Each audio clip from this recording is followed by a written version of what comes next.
Have you ever stared at a medical image and felt certain something or someone was staring back at you?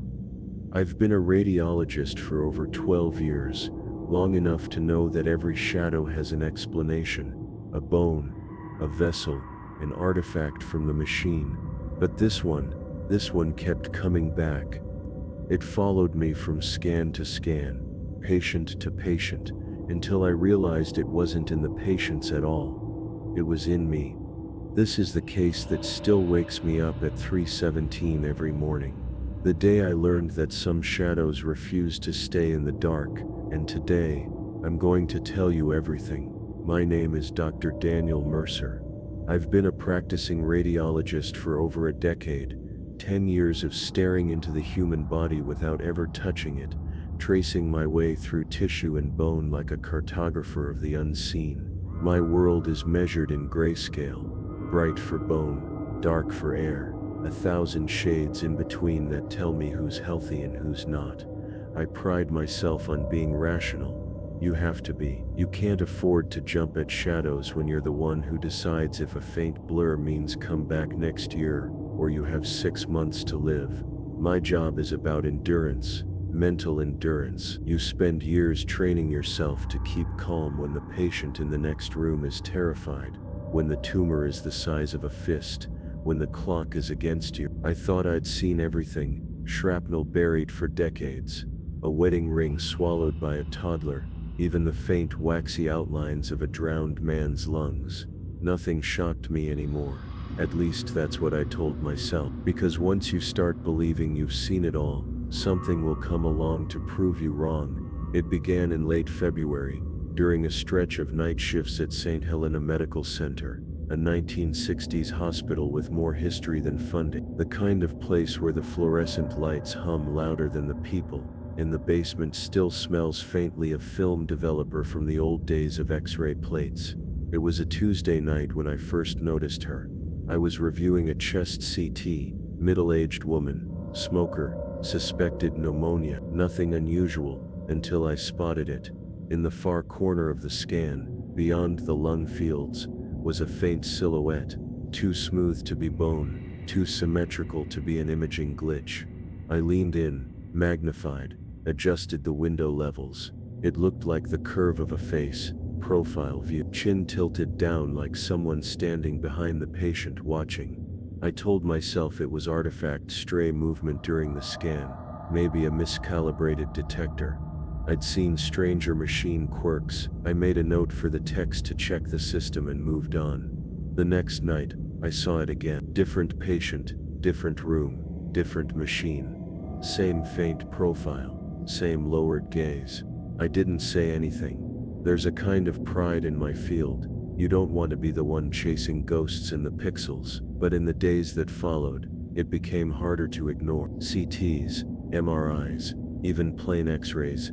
Every few cases there she was, not in the anatomy, in the space around it.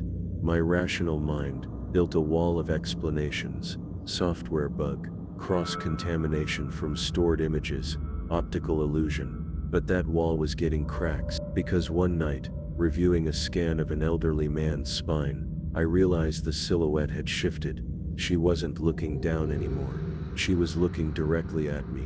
I remember sitting there, my hand frozen over the mouse, the low hum of the reading room, suddenly louder, heavier. My chest tightened, not with fear exactly, but with a kind of pressure I'd never felt before. That was the moment I stopped thinking of it as an artifact, and the moment my work, the one place I'd always felt in control, stopped feeling safe. I'm not afraid of my job, but after that week, everything changed. The real turn came the following Monday. I was halfway through my shift when the call came from the hospital director's office. "Mercer, we've got a special request from county records," the secretary said, her voice carrying that brittle politeness people use when they know you're not going to like what comes next. "Old case files from St. Helena's basement archives need to be reviewed and digitized. X-rays, CTs, MRIs dating back decades. They want a radiologist to verify the images during the scan." It wasn't technically in my job description, but I was the only one on nights, and nobody else wanted to spend hours in the archive.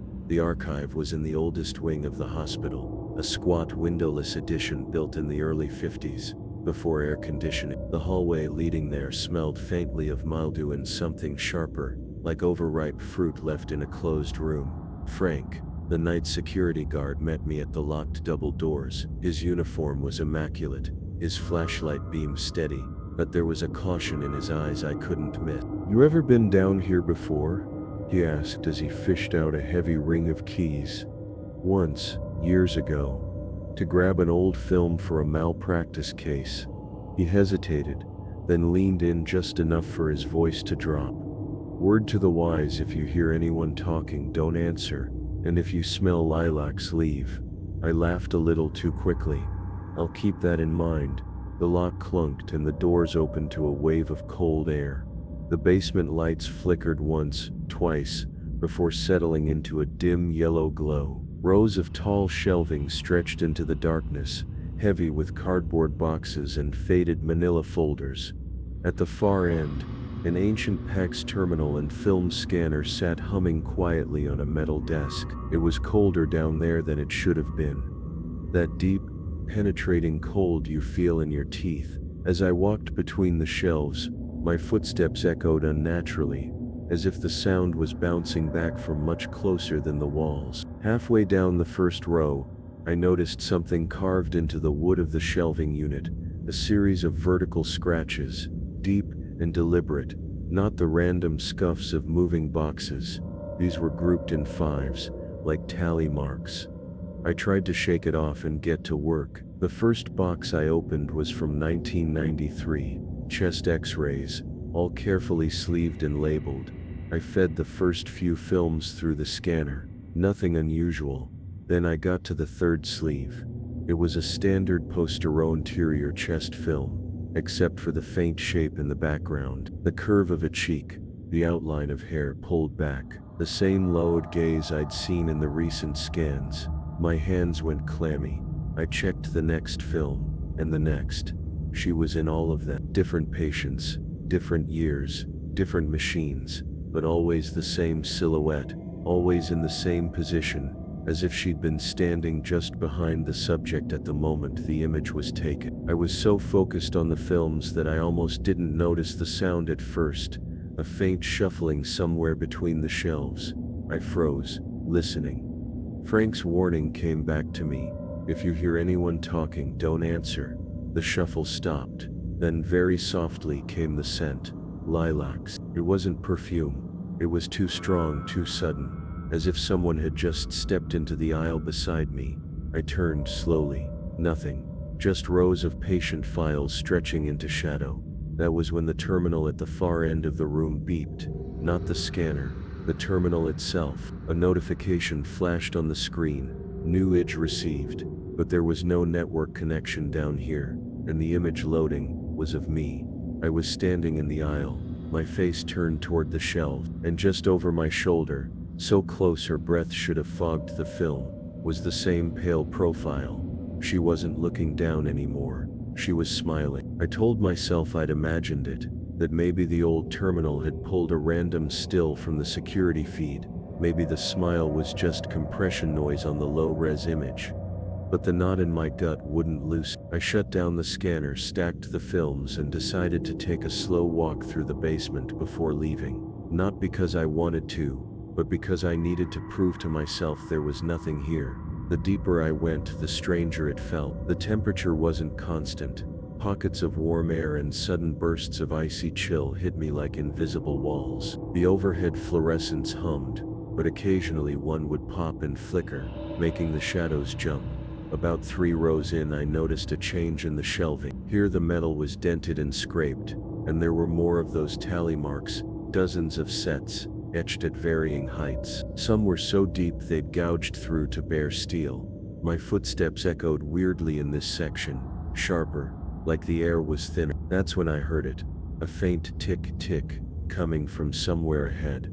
I followed the sound to a short, narrow aisle that dead-ended at a walled-up section of the basement. The bricks here were newer than the rest, bright orange against the older, darker stone. In the center of the wall was something that made my mouth go dry, a circle of pale paint, about 3 feet across, its edges uneven as if it had been slapped on in a hurry.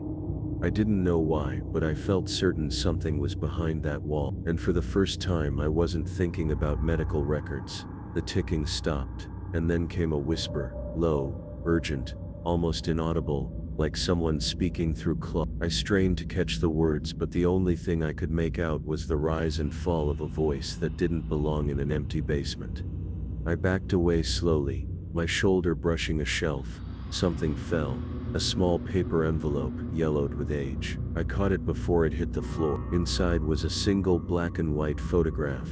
It was of a patient lying on a gurney, eyes closed, the sheet pulled to their chin. In the blurred background, the same woman stood near the wall, profile turned toward the camera, her hair drawn back, her expression unreadable. That was when a voice, much closer this time, spoke right in my ear.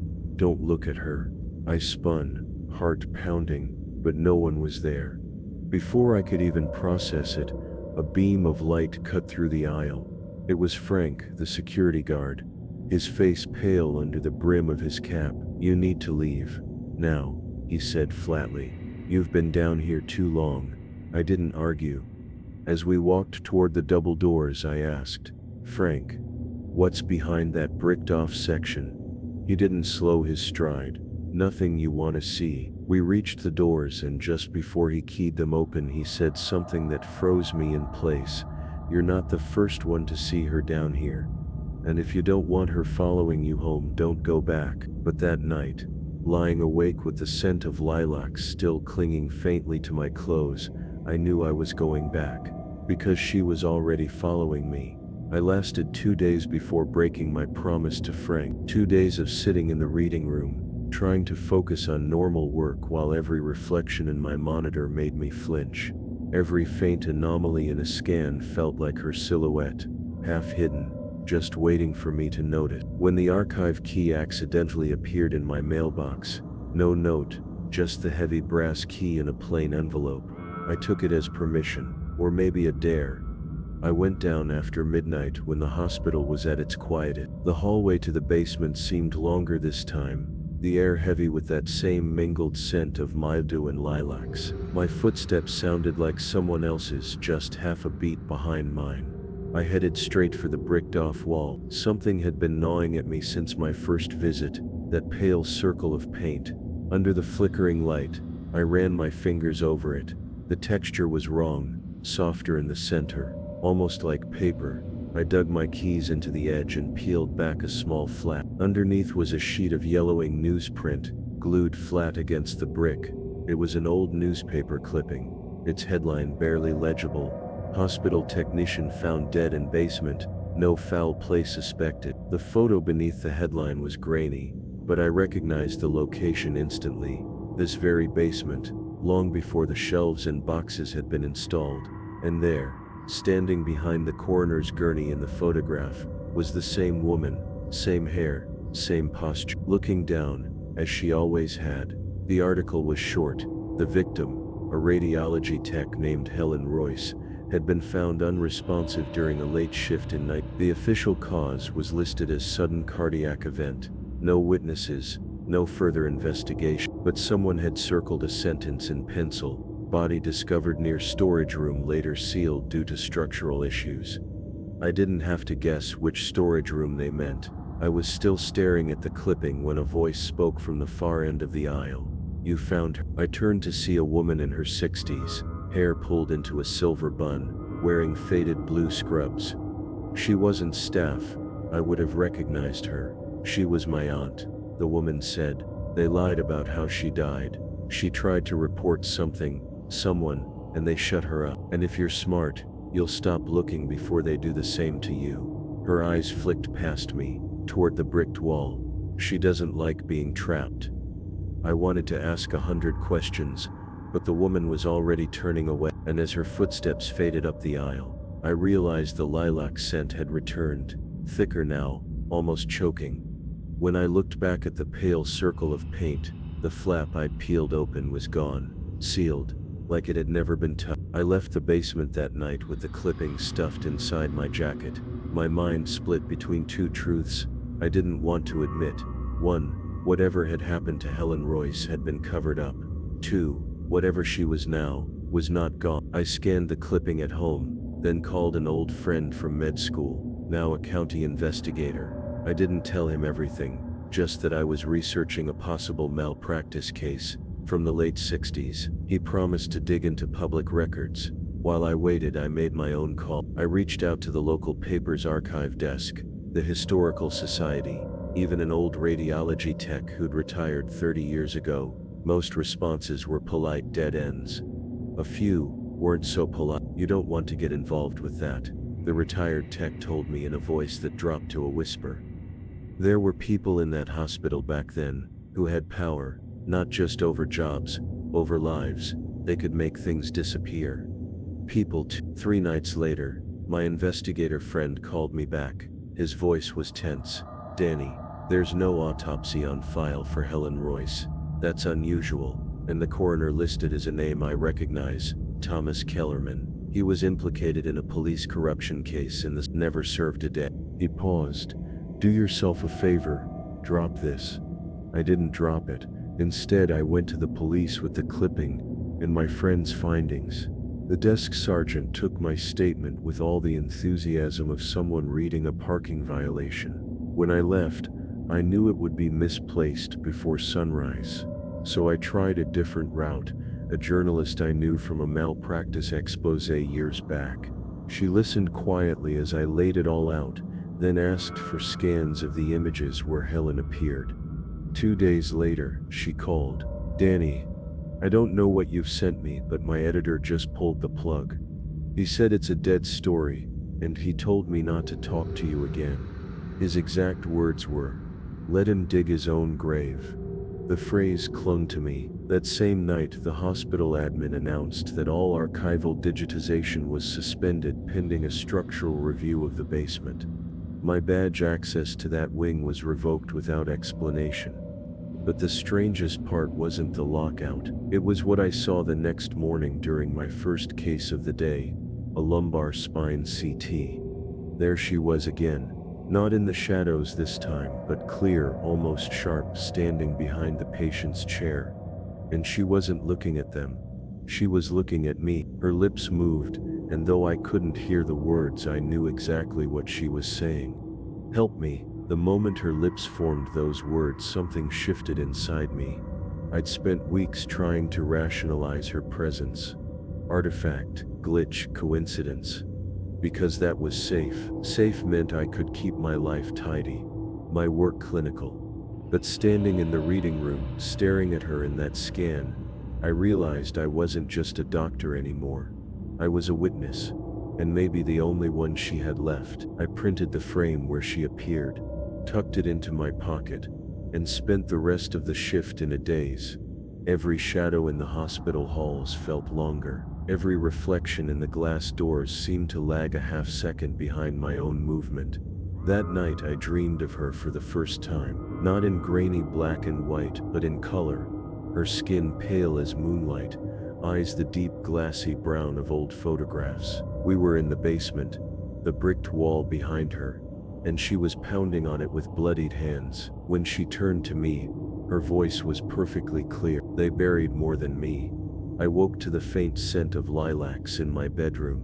In the days that followed, I found myself replaying the stories from the few people who'd dared to talk. Whispers about people with power, sudden disappearances, cases closed without investigation. It wasn't just about Helen Royce. She was the voice for something larger, older, and far uglier than a single death. I'd always believed my job insulated me from that kind of danger. I didn't pull people from burning cars, didn't walk into active crime scenes. I read images, I diagnosed, I sent reports, but I was wrong. Professional detachment is useless when the thing staring back at you refuses to be ignored. And the question that gnawed at me, day and night, wasn't just who had killed her, but what she was now. I'd seen bodies, thousands of them, captured at the instant their secrets were revealed. None of them had followed me home. None of them had shown up again and again, patient after patient, staring through the layers of bone and tissue, as though the body was only a veil. Was it supernatural, a haunting, tied to that basement and the injustice done there? Or was it something worse? The way a violent end can echo, the mind of the dead reaching out in whatever way it can to be heard. I didn't know, and maybe I didn't want to, but I knew this. She had chosen me, not the journalist, not the cops, not even her own family. Me. And if I turned away now, her voice, that low, pleading whisper, would never stop. It would follow me through every scan, every shift, every night, until I joined her in whatever place she had been trapped for 50 years. I never did get back into the basement. Not officially anyway. The doors stayed locked. The wing under review for months. The official line was structural instability too dangerous for staff. But I knew the danger had nothing to do with concrete or steel. I still worked my shifts, still read the scans, and she still appeared.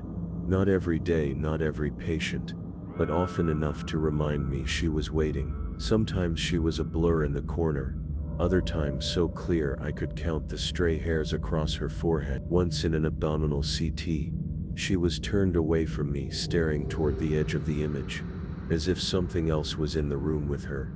I stopped trying to convince anyone else. The police, the press, even my own colleagues.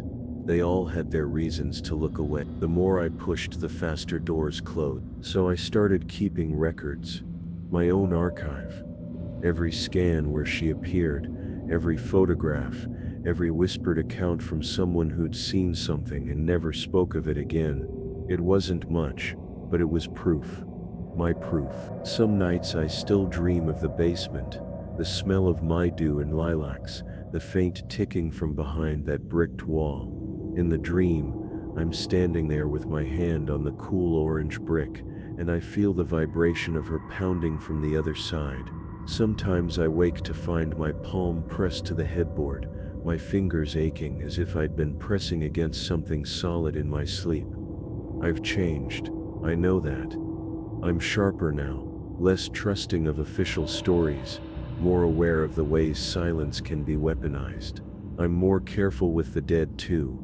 Every shadow in every image gets my attention. Every unexplained blur earns a second look, because I've learned that some shadows are more than shadows. There's a voice that still breaks through the hum of the reading room late at night, faint, almost lost under the machinery, but there, calling my name. And I've decided that as long as I'm breathing, I'll keep listening. For her, for all of them, because the living are obliged to listen, especially when the dead have been waiting this long to speak. It's been 6 months since I first saw her, long enough for the story to fade into the background of my life, or at least that's what I tell myself when I need to sleep. My archive has grown to fill a locked cabinet in my apartment. Some nights I open it just to remind myself this isn't all in my head. 2 weeks ago, I got a case from an outpatient clinic across town. A routine knee MRI for a teenage girl who'd twisted it in gym class. I scrolled through the slices without much thought, until I hit the last frame. There was nothing unusual about the anatomy, but in the black space outside the body, the void where there should be nothing at all, a face stared back at me. Not Helen. This face was younger, sharper, but her expression was identical to the first time I saw Helen in the scans, chin lowered, eyes just visible under the shadow of her brow. Behind her, faint but unmistakable, stood the figure I'd come to know too well. Helen wasn't alone anymore. I pulled the patient's file, searching for some connection. The girl's name meant nothing to me, until I saw her emergency contact, Dorothy Brennan, the same woman who'd told me she doesn't like being trapped. I called the number, no answer. That night, I dreamed of the basement again. Only this time, the bricked wall was gone, the shelves were empty, the floor bare concrete, and in the far corner, 2 figures stood side by side, their eyes fixed on me. When I woke, the scent of lilacs was gone. In its place was something new. Roses. I know now that whatever is in those images, it's spreading, and the next time I see them together, I'm afraid they'll be closer.